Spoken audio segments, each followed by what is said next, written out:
felicidad de cada uno de los individuos reside en el marco de la felicidad colectiva. Nadie puede ser feliz si la colectividad no es feliz. Y una colectividad feliz automáticamente redunda en la felicidad de los individuos.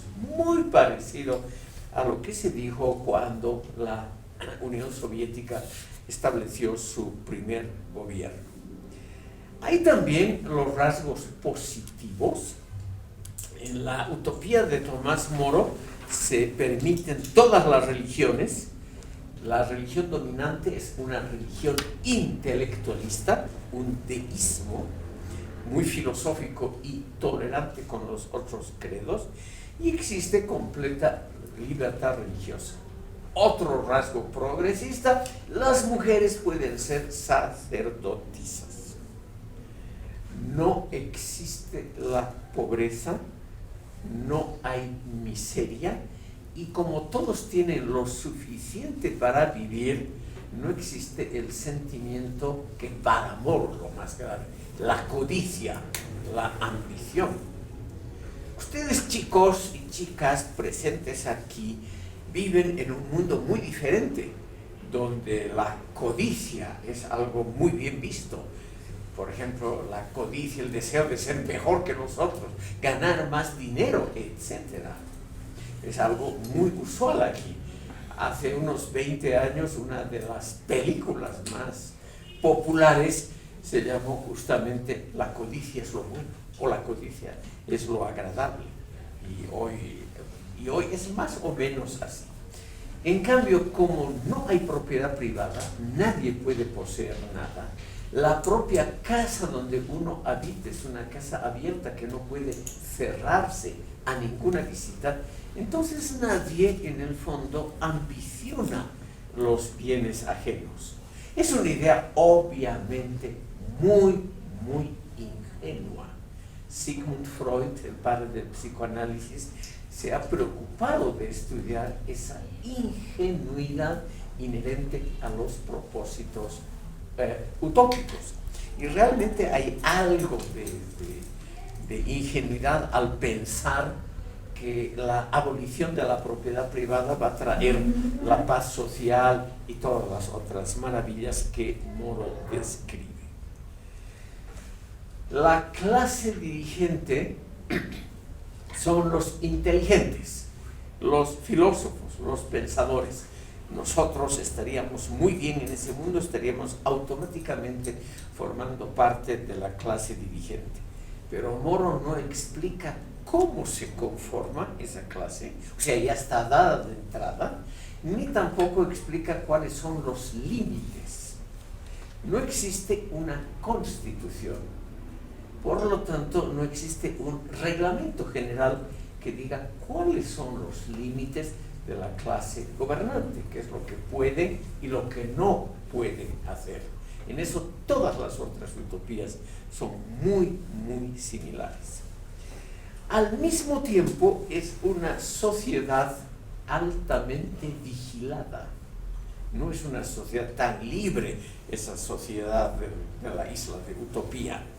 Por ejemplo, existen castigos durísimos para los poquísimos delincuentes que hay.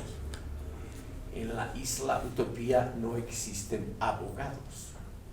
Eso me parece muy razonable. Con perdón aquí de los que estudian Derecho, pero me parece muy razonable. Ahí yo comparto una idea que dijo Alcides Arguedas durante la Guerra del Chaco. Se atrevió a decir: una de las soluciones para este país es cerrar 30 años las academias militares y las facultades de Derecho. Se le adelantó Tomás Moro en 400 años. Los castigos más duros son curiosamente para el adulterio, o sea, para aquellos pobres habitantes que se dejan obnubilar por las cualidades físicas o el atractivo, digamos, cultural de la vecina o del vecino. Eso está totalmente prohibido, el adulterio. Parece que Moro tenía alguna fijación, muchos han dicho, tal vez referido a la posición social de él y a la posición de su familia.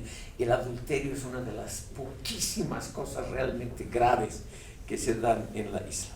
No hay policía, hay una policía que regula las costumbres. Lo mismo también en la ciudad del Sol de Campanera. La vestimenta es toda igual. Fíjense qué aburrido, chicas y chicos. Todos tienen que llevar la misma vestimenta, además, toda la vida. Lo único que diferencia es que hay unas vestimentas distintivas para los niños y otras para los ancianos, pero por lo demás está todo reglamentado de arriba, sobre todo cómo tiene uno que vestirse, cómo tiene uno que peinarse, todo reglamentado de arriba. Las comidas, como les decía, son colectivas y obligatorias.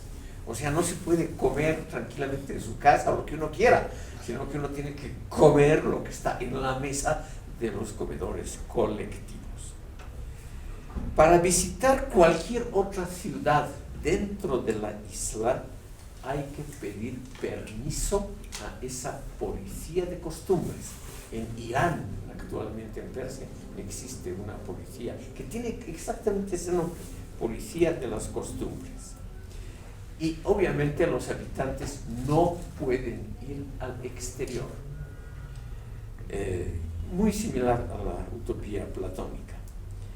Les decía, no hay un ámbito estrictamente privado, como las casas no pueden ser cerradas, uno mismo, cualquier ciudadano de utopía, no puede tener aventuras eróticas, porque hay el peligro de que en cualquier momento otras personas entren a esa casa privada.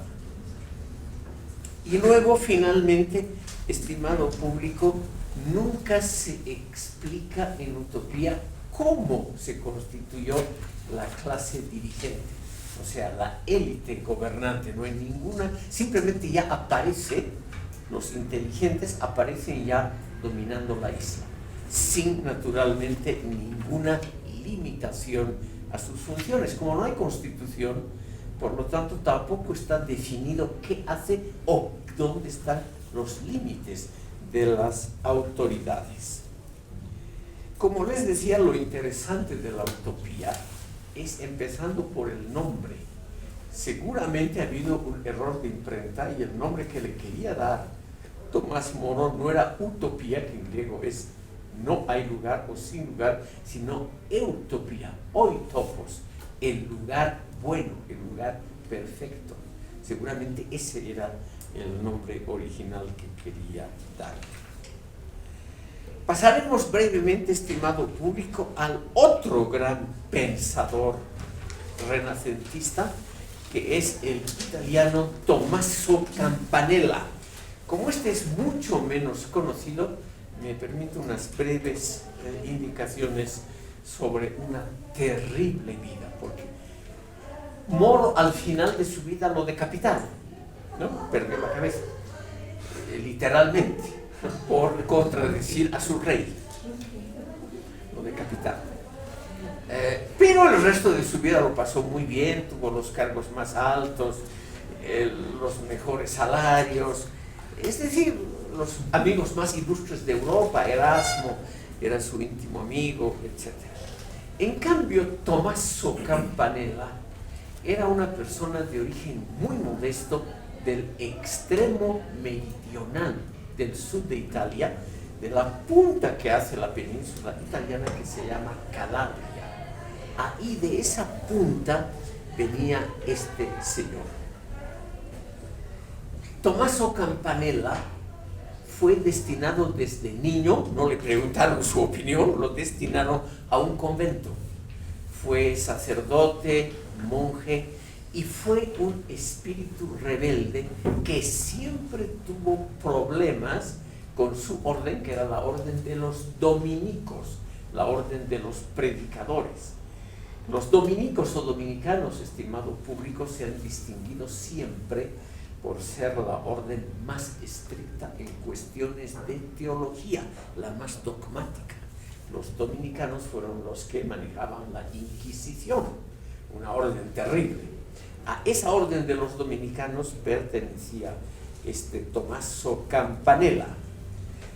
Escribió muchísimas obras, son más de 80 libros que y en parte publicados en vida. Tenía obviamente algunos aficionados que lo protegían de arriba, pero eso no impidió que este pobre monje pasara 27 años en una cárcel. 27 años. En esa época, el sur de Italia pertenecía a España. El rey de España era rey de Nápoles y Sicilia. Y él se atrevió a iniciar, probablemente a dirigir, un complot anti-español. Lo descubrieron, se libró por poquito, solamente porque era sacerdote, de que le corten la cabeza, pero pasó 27 años en las mazmorras de una cárcel, donde fue varias veces torturado salvajemente. Realmente es una vida muy dura la que él ha tenido. Este señor Campanella logró huir al final de su vida y se fue a Francia, donde fue muy bien recibido. En Francia, Campanella tuvo durante muy poco tiempo el éxito que no había tenido en su natal Italia.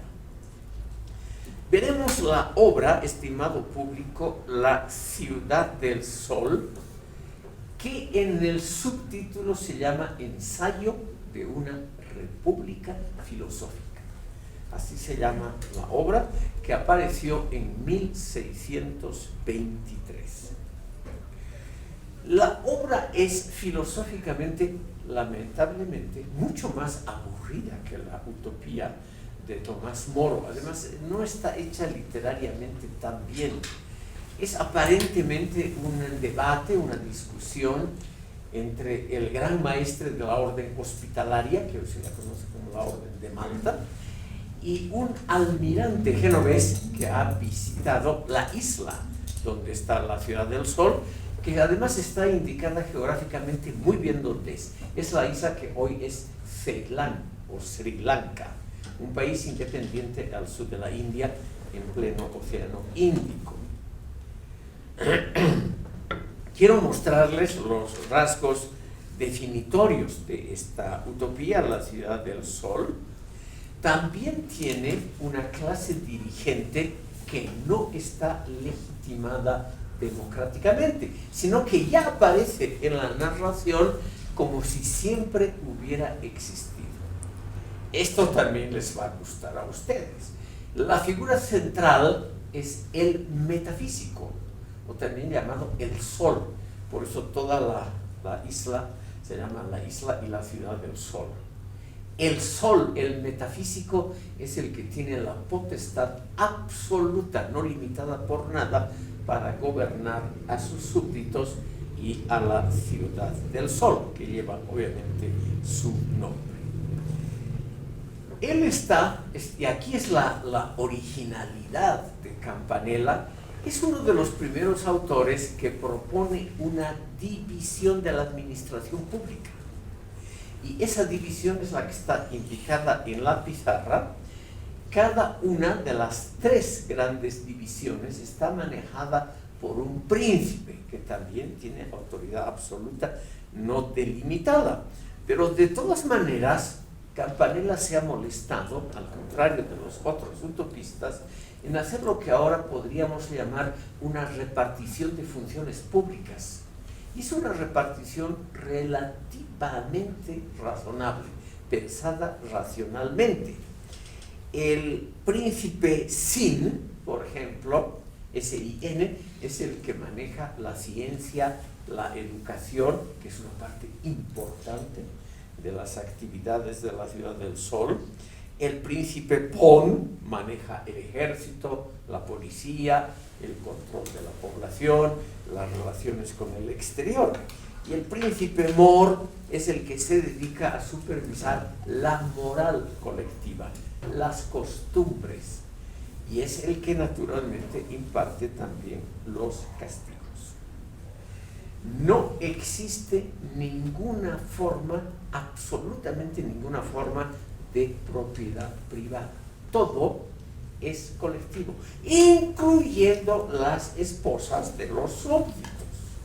O sea, es un sistema muy duro, incluyendo las esposas, son propiedad pública, colectiva. No creo que les guste mucho a las mujeres esta idea. La vida cotidiana, igual que en la utopía de Moro, está reglamentada estrictamente. No hay propiedad privada, todo es colectivo, todas las actividades son visibles, no puede haber ninguna cosa oculta, no puede haber ningún campo, ningún recinto privado. Todo lo que hacen los ciudadanos tiene que ser visto por la policía de costumbres. O sea, estimado público, hasta para leer un libro, que hay muy pocos en esta utopía, uno tiene que pedir permiso a las autoridades. O sea, son autoridades ubicuas, o sea, están prácticamente en todas partes. Es una burocracia muy extendida, sobre todo la que tiene que ver con el príncipe Mor, que es el de la moral. Es una burocracia que regula todas las actividades públicas, pero la gente es feliz. Y eso es lo curioso, lo mismo que en todas las otras utopías. Como no hay propiedad privada, nadie quiere ser mejor o diferente del otro. Todos están contentos con su suerte. Imagínense ustedes, chicos, como yo me imagino, ustedes altamente ambiciosos, etcétera. Me imagino que a ustedes no les gustaría una vida así, totalmente reglamentada, teniendo ustedes que dar cuenta de cada libro que leen o cada palabra que escriben. Los poetas están anulados, igual que en la utopía platónica, etcétera. Entonces, es realmente una vida muy, muy reglamentada, pero, según el autor Campanella, todos felices, porque nadie aspira a ser ni diferente ni mejor que el otro. A mi juicio, estimado público, es algo aburridísimo, pero en fin, es lo que en esa época gustaba. La propiedad, como les digo, es estrictamente colectiva, y las virtudes que se enseñan, la burocracia que está a las órdenes de ese Mor, está obligada a inculcar las siguientes virtudes. Ninguna es una virtud crítico-analítica filosófica. Las virtudes que tienen que practicar los habitantes son la valentía, la generosidad, la veracidad, nadie puede mentir, la laboriosidad, nadie puede dejar de trabajar, hasta muriéndose. Los ancianos, está en el texto, tienen que trabajar intensamente. Nadie, por lo tanto, se atreve a cometer delitos. Todos, igual que en la utopía de Moro, se visten de igual manera, y lo más grave, y lo que siempre ha llamado la atención de los expertos en filosofía política, son las regulaciones de la vida erótica.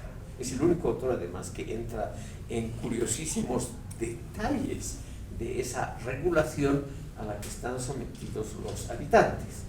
Las mujeres son propiedad colectiva. Es decir, cualquier varón puede copular con cualquier mujer y ellas no tienen el derecho de negarse. Porque el negarse sería atentar contra las reglas constitucionales de ese país, de ese orden social. Pero, estimado público, son las autoridades las que, por razones de higiene y también por eugénica, o sea, por mejorar la raza, como se decía antes, las que deciden quién copula con quién. Generalmente los más fuertes con las más guapas, los más saludables con las chicas que parecen más promisorias en el sentido de tener muchos hijos. Nadie puede resistirse a una orden de copulación.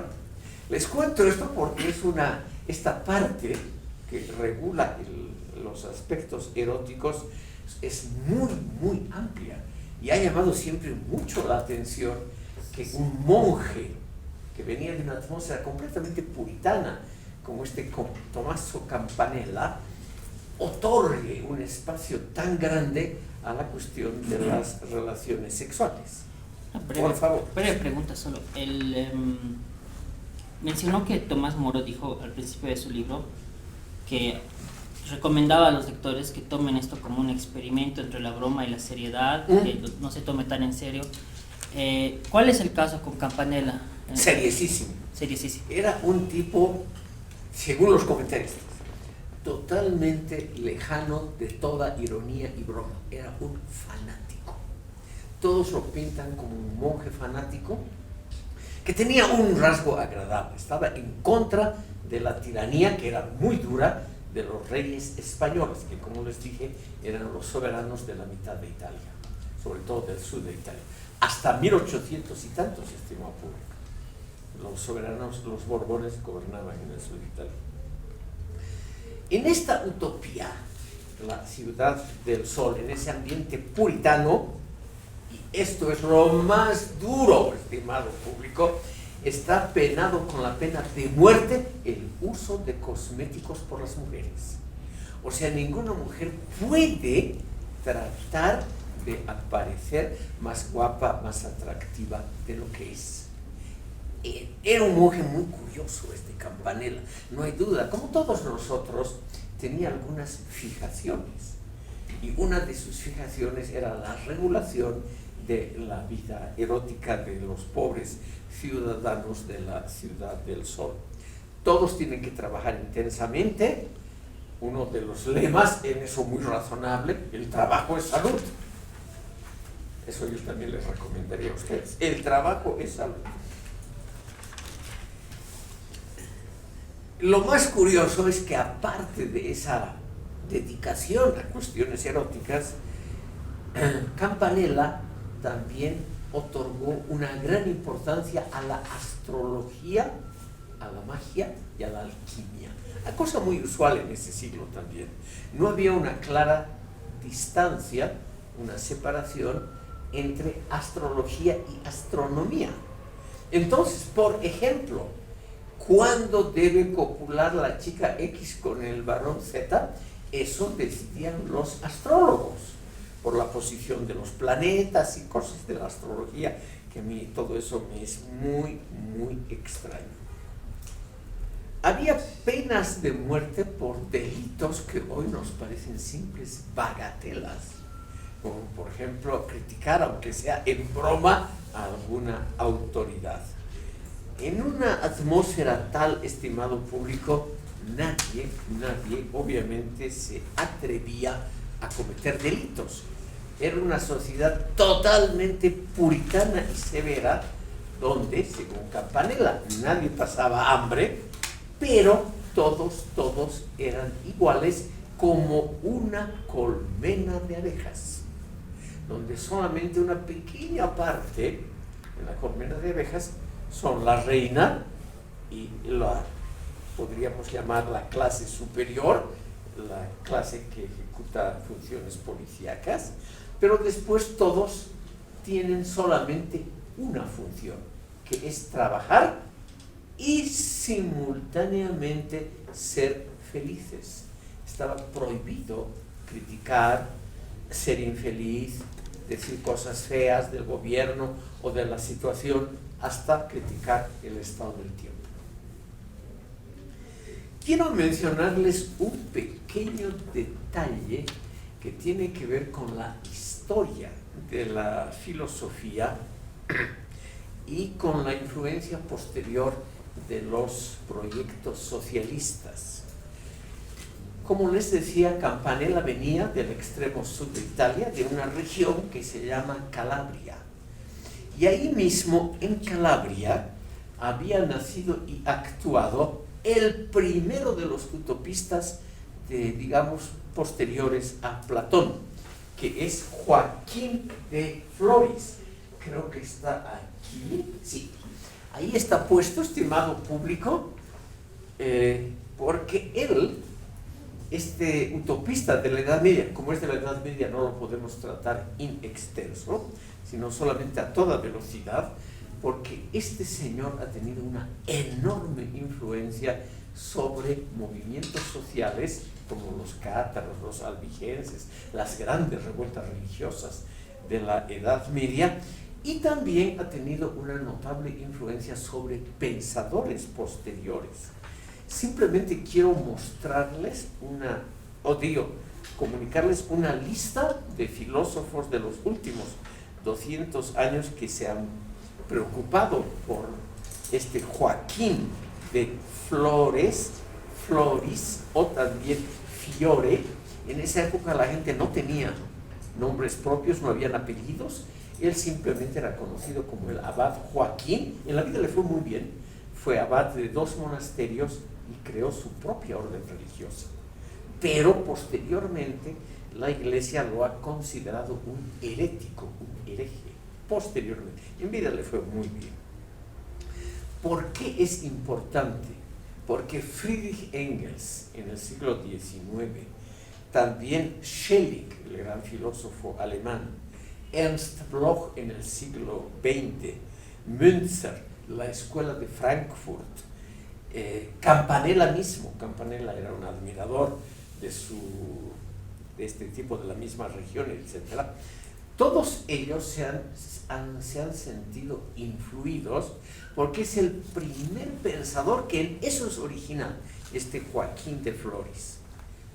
Él es partidario de una concepción lineal ascendente de la historia. Él es enemigo de la concepción circular de la historia, que en todas las culturas, por ejemplo en la andina y en todas, es la concepción normal de filosofía de la historia. O sea, la repetición de un mismo ciclo tomado de la vida vegetal y animal, o sea, nacimiento, crecimiento, desarrollo y muerte, es lo más normal. En casi todas las culturas la filosofía de la historia ha sido predominantemente circular, cíclica. Pero, estimado público, los utopistas justamente quieren romper con ese peso de la historia y de la tradición. Quieren hacer algo diferente, por eso crean estas utopías. Y el primero que ha creado una utopía lineal ascendente es este Joaquín de Fiore, quien dijo, por ejemplo, que habían 3 etapas en la historia: el reino del Padre, el reino del Hijo y el reino del Espíritu Santo. Y aquí lo importante es que el reino del Espíritu Santo, el último, es superior al reino del Hijo, y el reino del Hijo es superior al reino del Padre, lo cual obviamente él fue condenado por hereje, ya muerto, condenado porque esa era una idea totalmente contraria a la religión católica y en el fondo a todas las religiones. El creer que en la Santísima Trinidad hay una gradación, una jerarquía, y no es el Padre el superior, lo superior es el Espíritu Santo, simplemente porque el Espíritu Santo proviene de los otros 2, mejorándolos. Esta es la idea, estimado público, que en la Edad Media él vivió entre 1130 y 1202, o sea, muy tempranamente. Él se le ocurre la idea de que los periodos históricos no son iguales entre sí, sino desiguales, y que están en una línea ascendente donde los últimos son los mejores. Esa es una idea muy profunda que ha también inspirado a Hegel y a Marx. O sea, los periodos de la historia no son equivalentes entre sí, sino que están en una gradación, en una jerarquía. Y los últimos, como tienen todo el desarrollo anterior, son los mejores, en todo sentido más elevados, etc. Entonces, el reino del Espíritu Santo, para Joaquín, el reino del Espíritu Santo es el reino de la fraternidad, de la solidaridad, de la abundancia y de la dignidad personal, superior al reino del Hijo, que es solamente el orden de la igualdad, y superior al reino del Padre, que es simplemente el orden paternal severo que toda sociedad necesita en sus comienzos. Entonces, él cree, Joaquín, lo de floris, fiore o flora, le han puesto autores posteriores. Él simplemente se llamaba Joaquín, como toda la gente de edad media no tenía apellido. Joaquín, estimado público, consideraba que también el derecho, es una idea muy interesante, en lo que se llama la filosofía del derecho hay una gradación. La filosofía jurídica de los judíos, de los hebreos, sería la filosofía que corresponde al reino del Padre y sería inferior a la filosofía jurídica del reino del Hijo, que es el reino de la gracia, de la bondad, del perdón, de la redención.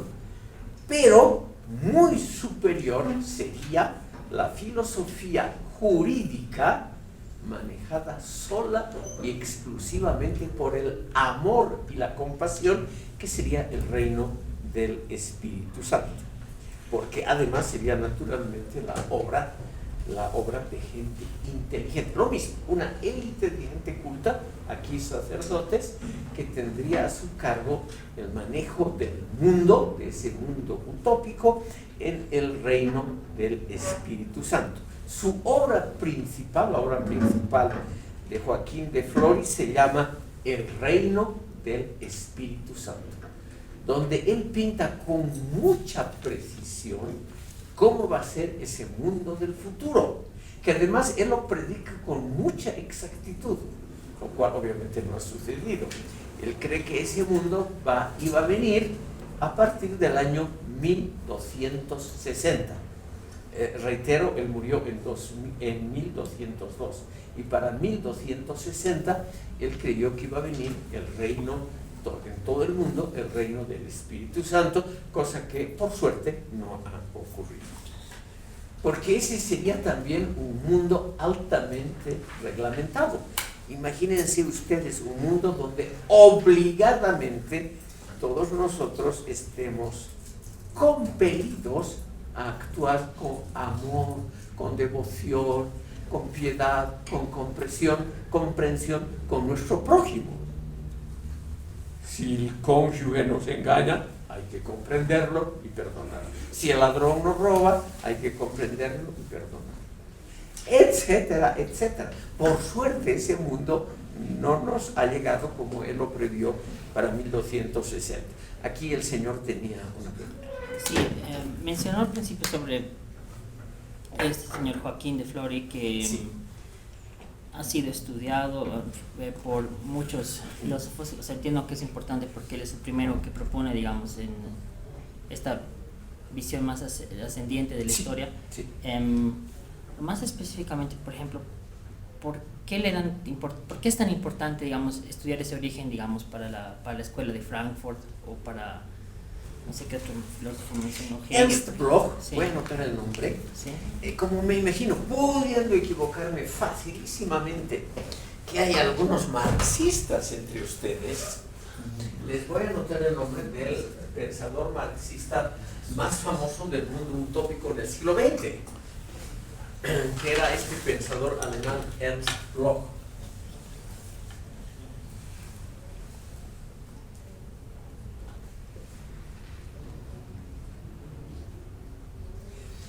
La obra cumbre de él se llama El Principio Esperanza, que en filosofía es una obra muy, muy conocida actualmente. El Principio Esperanza. Y él reconoce su enorme deuda con Joaquín de la Edad Media. Lo mismo otros pensadores, por ejemplo Schelling, el que fue compañero de habitación de Hegel cuando eran estudiantes, un gran filósofo alemán de la primera mitad del siglo XX, o Engels, que se preocupó también por este pensador. Porque, estimado oyente, En general, los seres humanos tendemos a creer que la historia universal es como la historia individual. Nosotros nacemos, crecemos, nos desarrollamos y morimos. Entonces la idea usual es la transposición de eso al mundo histórico-social y creer que las civilizaciones se desarrollan, etcétera, y mueren. Es la idea que representó, por ejemplo, el gran pensador Oswald Spengler, La decadencia de Occidente, y muchos pensadores, muchos pensadores. Esa idea de que la historia es similar a una especie de ciclo, siempre marcado por esa tendencia al nacimiento, desarrollo y muerte. Floris, el mérito de este medieval, el mérito de él es haber establecido que la historia colectiva no se parece a la historia individual. O sea, es una historia progresista, es una idea optimista de la historia. Vamos a ver que inmediatamente después en el Renacimiento empiezan las teorías pesimistas, como ya le hemos visto con Maquiavelo. Esa tendencia pesimista de la antropología filosófica se expande poderosamente. Pero aquí hay un optimista profundo, uno que cree que va a llegar el reino del Espíritu Santo, que va a ser la utopía de la fraternidad, de la prosperidad y del amor al prójimo, todos, estimado público, amándonos. Cuando en la calle nos cruzamos con alguien, según Joaquín, tenemos que abrazarlo, amarlo y besarlo. Imagínense ustedes qué pérdida de tiempo. Claro, él vivía aislado en un convento, y él, cuando se encontraba seguramente en los pasillos, los monjes seguramente de su comunidad, él fundó 2 órdenes, seguramente se abrazaban, se besaban, se deseaban lo mejor uno al otro, normal, ¿no es cierto? Una comunidad cerrada donde la gente se aburría soberanamente, me imagino. Normal que se traten bien, que se quieran mucho. Obligadamente uno hace eso en una sociedad cerrada. Pero por suerte, estimado público, eso no nos ha tocado. Señor Mollinedo. Gracias.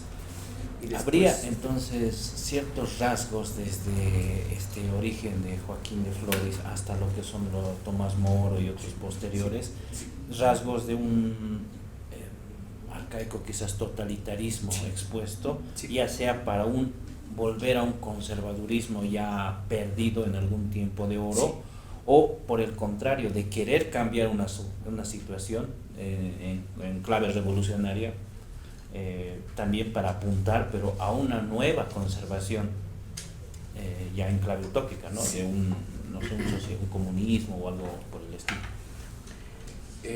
Le contesté primero al señor Mollinedo antes de darle la palabra a usted. Los autores a quienes yo he seguido para armar este curso, como por ejemplo autores de la Escuela de Frankfurt, o muy diferente, Bertrand Russell, o la historia de ideas filosóficas como la de Manuel García Morente, libro que les recomiendo. Manuel García Morente, está en la lista bibliográfica que les he entregado. Todos ellos coinciden en varios puntos. Los proyectos utópicos, aunque sean muy diferentes entre sí, todos ellos tienen un elemento, como dice Mollinedo, totalitario. O sea, un elemento de control ejercido por autoridades sobre la población respectiva, para la felicidad de ellos, claro. Es decir, actúan en forma paternalista porque las autoridades saben más que el resto, y al saber más que el resto tienen el derecho de compelir a los otros a actuar según esas reglas consideradas como racionales. Aquí, estimado público, me adelanto a la crítica del racionalismo, a esa crítica que vamos a dedicar toda una sesión en el futuro, pero aquí me dedico al pecado original del racionalismo, que es creer que porque uno sabe un poquito más, porque uno ha leído muchos libros, porque uno ha pisado una carrera de filosofía o cualquier cosa similar, que uno tiene el derecho de prescribir a los otros cómo hay que organizarse, qué hay que pensar, qué hay que hacer, en buena fe, porque no es en mala fe. Todos estos gobernantes, el príncipe metafísico, el sol, el gobernante anónimo de la isla de Utopía, lo que vamos a ver, la casa de Salomón en Francis Bacon, todos estos gobernantes son bondadosos, no son malas gentes. Ellos quieren lo mejor para sus hijos, para el pueblo, quieren lo mejor de lo mejor. Y como el pueblo no sabe qué es lo bueno, ellos tienen que ordenarles cómo comportarse, cómo pensar. Muy similar a lo que ocurrió bajo Lenin en la Unión Soviética, muy similar, o bajo Mao en la China, o bajo Fidel Castro en Cuba, estimado público. Estos grandes gobernantes creen que ellos tienen un conocimiento superior, o por lo menos creen que la historia los ha designado, los ha señalado para cumplir una gran tarea histórica, y que por lo tanto tienen el sagrado deber de guiar a la población. Ese es el pecado del racionalismo, el creer que el mayor conocimiento o el mejor conocimiento de la razón y de sus atributos les da carta blanca, les da vía libre para organizar un orden social. Ese es el gran pecado. Permítanme, en lo poco que queda, vamos a terminar esta descripción del utopismo. Vamos a ver, estimado público, muy brevemente a Francis Bacon como utopista. En una sesión especial vamos a estudiar la otra gran corriente de la época moderna, que es el empirismo. Y este Francis Bacon fue el inventor prácticamente, el iniciador del empirismo como filosofía. Un hombre realmente de enormes talentos. Francis Bacon, y a eso también vamos a tratarlo en la próxima sesión, Francis Bacon fue también aquel pensador que descubrió ese problema que creo que les preocupa a ustedes: ideología. ¿Qué es ideología? Y él ha escrito un libro que se llama Los ídolos, o mejor dicho, un capítulo de su gran obra que se llama Los ídolos del mercado, etcétera, etcétera. Y lo vamos a tratar porque hay un autor boliviano que tuvo que ver con esta carrera, Guillermo Frankovich, quien publicó un libro, yo creo que es el mejor de Frankovich, que se llama Los ídolos de Bacon. Los ídolos de Bacon, así se llama el libro de don Guillermo Frankovich, que son las formas como el pensamiento puede ser modificado, puede ser en el fondo falsificado con las mejores intenciones. A eso y al empirismo vamos a dedicar, como les decía, por es una parte de una sesión posterior. Pero antes de entrar a Bacon, me olvidaba el señor aquí a levantar la mano. Tenía una consulta. En la isla de Utopía, posiblemente Utopía de Moro, claramente indica que es un experimento, sí, de seriedad y de ironía. Pero no sé si estoy entendiendo mal. La ciudad del sol, usted nos dice que es una persona seria, ultra serio, un fanático, que inclusive indica un lugar físico donde podría haber sido Sri Lanka, no lo ha notado. sí. Eso da a entender como que ha existido o siempre. No, es una idea. No, es una idea, claro. Campanella menciona claramente dónde está la ciudad del sol. Está en la isla de Ceilán, que antes se llamaba Trapobana. La isla de Ceilán, que hoy es un estado independiente, lamentablemente creo que está en medio de la guerra civil, que se llama Sri Lanka. Es una isla grande situada al sur de la India. Una isla muy famosa por el turismo masivo que hoy hay. magníficas playas, templos. Por ejemplo, en Ceilán, todavía hoy en Sri Lanka, en el templo más grande se conserva nada menos que el diente de Buda. O sea, el único objeto que ha quedado del fundador de esa gran religión del Asia sudoriental, el budismo, nada menos que el diente. Es lo mismo que los musulmanes que tienen en Estambul un pelo del bigote del profeta Mahoma, que está encapsulado entre vidrios, oros y marfiles, igual en Ceilán.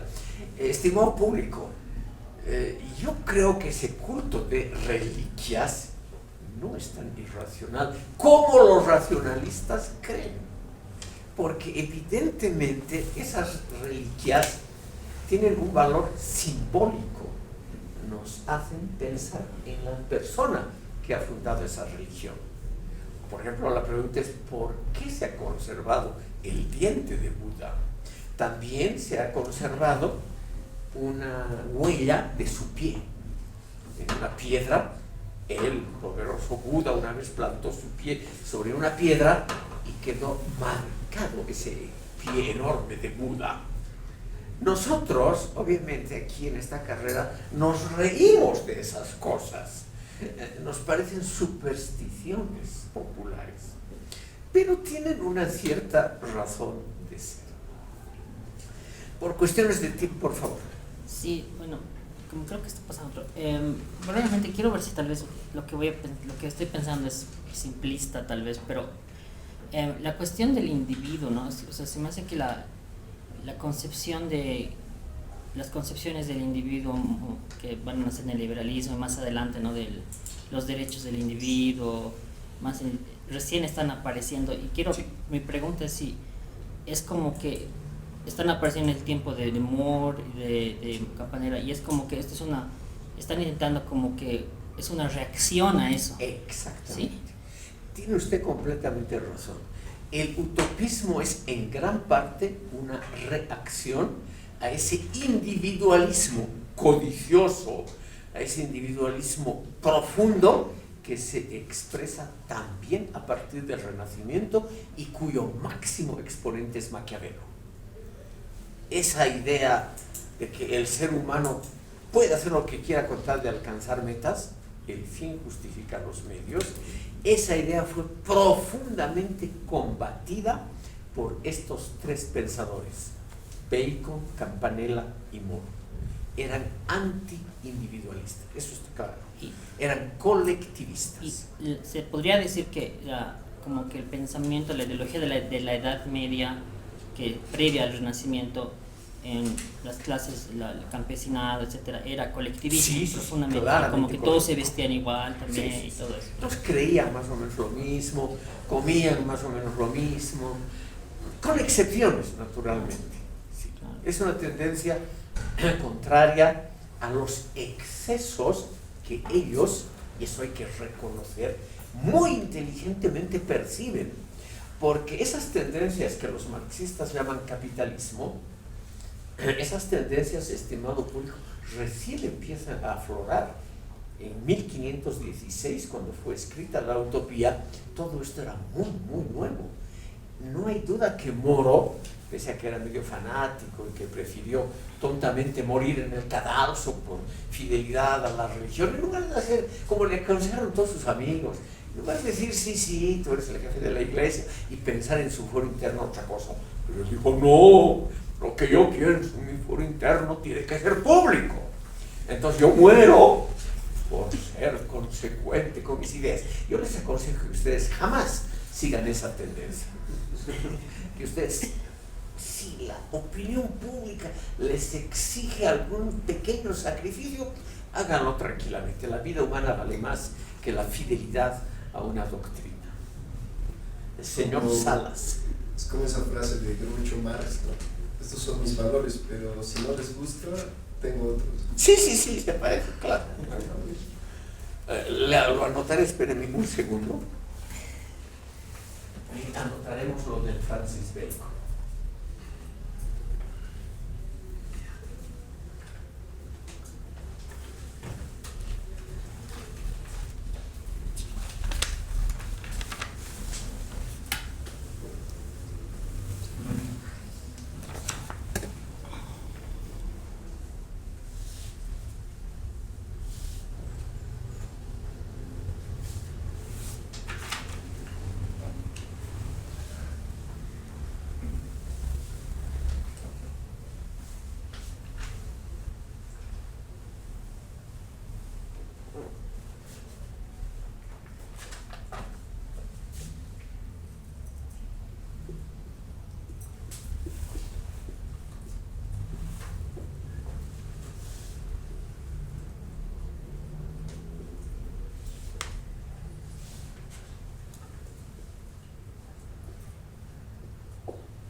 Salas participó, ¿no es cierto?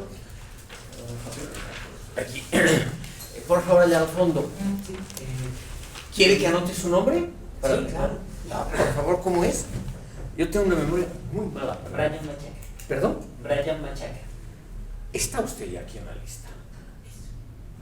Siga, señor Machaca, y es, creo, la segunda vez que usted participa.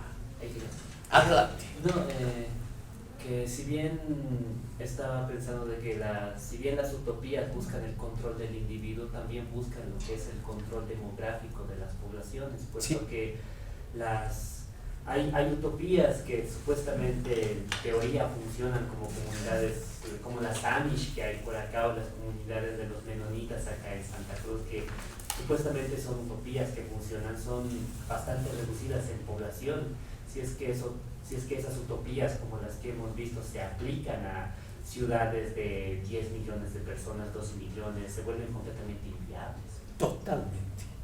Pasa lo mismo con la República Platónica, que estaba pensada para un número muy pequeño de personas, 5.000 personas. Son modelos simplemente, yo creo que Moro tenía razón, son modelos para pensar, son modelos para incitar a pensar en el fondo. Estimado público, veremos por falta de tiempo a toda velocidad a este Francis Bacon. Como les decía, es el iniciador del empirismo y de la ciencia experimental. Murió haciendo un experimento, o sea, es un mártir de la ciencia, y tuvo también una carrera política muy similar a Moro. Tuvo varios cargos públicos y terminó como Lord Canciller, ya era unida de Gran Bretaña. O sea, una carrera muy honrosa en el fondo. Y fue destituido en su mejor momento por corrupción comprobada, que en esa época debió ser gigantesca para que le puedan comprobar. Su obra fundamental en el campo que nos interesa en esta sesión, que es el utopismo, es la utopía que se llama la Nueva Atlántida o Novis Atlantis, tiene diferentes nombres, y es una isla también en el Océano Pacífico, una isla regida, igual que las otras, por una élite de sabios, pero esta vez es una élite de sabios como él, gente dedicada a la investigación científica y empírica. El lema, que es lo que aquí en el mundo andino es altamente rechazado, el lema principal de la utopía y de la filosofía de Bacon es: saber es poder. O sea, la sabiduría, la ciencia, los conocimientos son buenos y son utilizados para agrandar el poder económico, el poder político, etc. En la forma lacónica muy breve que él mismo inventó, saber es poder. Suena naturalmente muy feo en estas épocas, ¿no es cierto?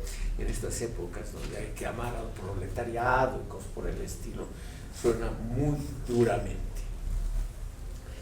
Él se opuso a la idea aristotélica, igual que Maquiavelo, que la política debía ser la continuación de la ética.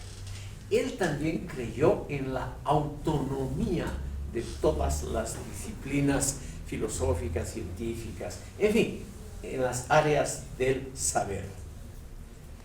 Como era un empirista, él lo que hacía era, como Aristóteles, recolectar sobre todo testimonios, datos sobre el mundo exterior y también sobre el comportamiento de los humanos. Ahí él se equivocó porque él pensó que sus actos de corrupción, que fueron gigantescos, por su elevada inteligencia, él creyó que nadie lo iba a descubrir. Y sin embargo lo descubrieron, claro, no le pasó muchas cosas, simplemente lo destituyeron como Lord Canciller. Permítanme que les cite su palabra: el hombre debe dominar la naturaleza previo conocimiento de sus leyes. La dignidad del ser humano está en expandir el conocimiento, usó la palabra, estrictamente científico, combatir el pensamiento mágico, el panteísta, y lograr un conocimiento tan amplio de la naturaleza que se pueda explotarla a fondo, estimado público. La dignidad del ser humano está en la capacidad de un proceso incesante que se manifiesta en el dominio de las fuerzas naturales. Un progreso incesante. Es muy original en este sentido para la época del siglo XVII. Él cree que el ser humano, como es religioso, él cree que el ser humano debe transgredir normas, valores, normativas de su época. Él cree que el ser humano tiene una sola función en la tierra: engrandecerse. Como dice la Biblia, eso está en el Génesis, dominar a los animales, a las plantas, dominar a la naturaleza para engrandecer al ser humano sin ningún límite. Hoy en día sería un antiecologista, claro. Engrandecer al ser humano y aprovechar a fondo todo lo que la naturaleza nos da sin contemplaciones éticas. O sea, sin pensar si está bien, si está mal, cuando uno... Una observación, ese partir entonces desde el Génesis, pero no iría en contradicción de su religión, ¿qué sería? Su religiosidad. Sí. Posiblemente, pero como el Génesis es muy amplio, es que el Génesis puede ser tomado, estimado público, también por ateos, como una teoría temprana de la evolución del universo. Porque el Génesis es el primer texto, que yo sepa, me puedo equivocar, que nos presenta una teoría de cómo se ha desarrollado el universo, que no está totalmente equivocada, solamente que es metafórica, ¿no? Dios lo primero que hace es separar las tinieblas de la claridad, y al final de los 6 días nos crea a nosotros, la cumbre de la creación. Y todo lo anterior, plantas, animales, la naturaleza, están por lo tanto a nuestros pies, a nuestra disposición. Es una idea, señor Molinero, compartida por muchas religiones y por muchas ideologías políticas. La naturaleza está para nosotros, no nosotros para vivir en armonía con ella, sino que lo que nosotros infligimos a la naturaleza es nuestro deber y nuestro derecho. Estimado público, es una teoría antiecologista que hoy suena muy mal, pero así es. Por favor. Una consulta. Mencionó esa cita, combatir el pensamiento mágico. ¿De dónde? ¿Es de la Nueva Atlántida? Sí. Ah, y la Nueva Atlántida, por cuestiones de tiempo, tenemos que terminar en pocos minutos. Vamos a dedicar unos breves instantes en la próxima sesión. Les voy a mostrar cómo está estructurado el libro. El libro tiene una enorme desventaja. Él murió haciendo un experimento con bajas temperaturas justamente cuando estaba escribiendo este libro. De modo que el libro termina abruptamente. No sabemos cómo habría sido la segunda parte o los siguientes capítulos de esta obra. Pero ahí él explica esas sus teorías, que además él las ha explicitado en su obra el Novum Organon, que es una especie de respuesta a Aristóteles, que la vamos a estudiar aquí brevemente. Lo interesante de Bacon, estimado público, es que él realmente cree que está en una época diferente de la Edad Media. O sea, él ya cree que está en la modernidad, y que la Edad Media, dice textualmente, la Edad Media está dominada por un espíritu contemplativo.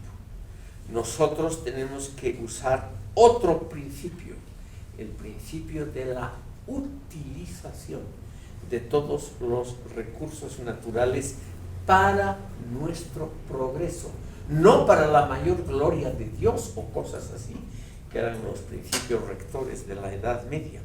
Él está, por lo tanto, contra ese principio pasivo, contemplativo de la Edad Media, contra el espíritu teológico, etc. Eso combate él muy, muy seriamente. Estimado público, como Lord Canciller, él hizo una labor que hoy podríamos llamar liberal democrática. O sea, fue un buen gobierno los años en que él ejerció el poder supremo. No fue un mal gobierno. Pero él lamentablemente creyó el pecado original de los racionalistas. Él creyó que era mucho más inteligente que los otros y que por lo tanto sus actos de corrupción, apropiación de bienes públicos, estaban tan bien disimulados que él creyó que nadie lo iba a descubrir. Y lamentablemente lo descubrieron y se terminó su vida pública. Lo que nos falta, estimado público, es una descripción de la obra, que es muy breve. De todas estas utopías es la más corta. Y luego, muy, muy brevemente, en la próxima sesión, les voy a contar algo, como les decía, que aquí nunca se menciona, ni en Filosofía Moderna 2, etc. Las utopías preproletarias de los británicos. La Gran Bretaña se convierte en una gran potencia, también culturalmente, y empiezan a haber muchos pensadores británicos que no habían aparecido hasta este momento. Y por lo tanto, esos pensadores de la preproletarios realmente son un pequeño, digamos, una pequeña grada, una escalera, un eslabón en el desarrollo de teorías posteriores. Y finalmente, antes de cederle la palabra a usted, como he visto que hay un cierto interés por mormones y por esa tendencia, vamos a ver a Thomas Müntzer, alumno de Lutero y seguidor, que radicaliza el pensamiento de la Reforma Protestante y crea una propia utopía de la cual son descendientes directos los mormones. A nosotros hoy, los mormones nos parecen un grupo muy conservador, atrasado, anacrónico. En su momento era la extrema izquierda. Por favor, ¿cómo es su nombre? Henry Plata, pero yo estoy de Ollén. Ah, bueno. Adelante, señor Plata. Bueno, yo quería saber, a su criterio, ¿qué relación tendrían estos modelos utópicos de organización de las sociedades que hemos visto en Monge y otros, respecto de la perspectiva aristocrática de Platón, ¿no? O sea, en el entendido de que bajo esta perspectiva platónica predomina un elemento racional que está encarnado directamente en un filósofo que sabe cómo dirigir la sociedad. Y bueno, no sé qué criterio le merece respecto de esta relación entre un cierto, o sea, platonismo y este modelo utópico de sociedad o de Estado, ¿no? Señor Plata, todos estos modelos platónicos contienen un elemento elitario, que siendo benevolentes lo podríamos decir aristocrático. Son élites de gente pensante que tiene esa sagrada misión de gobernar porque saben más. Hay evidentemente una continuidad de más de 2000 años desde Platón hasta Vladimir Ilich Lenin, con toda seguridad. Esa idea de que los que saben más tienen el pesado fardo que lleva la carga de conducir a la sociedad. Es un elemento elitario, aristocrático, antidemocrático. En ninguna utopía, absolutamente ninguna, se aclara cómo se conforma la clase dirigente. Con ninguna de estas utopías. Hay la más remota alusión, porque ya aparece como gobernante la clase dirigente. Nunca se dice cómo han sido elegidos, qué límites tienen, nada de eso. Y eso es, y con esto termino, porque a la razón no se le pueden poner límites ni condicionantes. Por eso es la razón, la verdad. No se le pueden poner límites. Y a los que de alguna manera representan a la razón, sería ridículo ponerles límites. O sea, sería ponerles límites a la sabiduría. Un pecado terrible del racionalismo. Chicos, el próximo lunes nos vemos.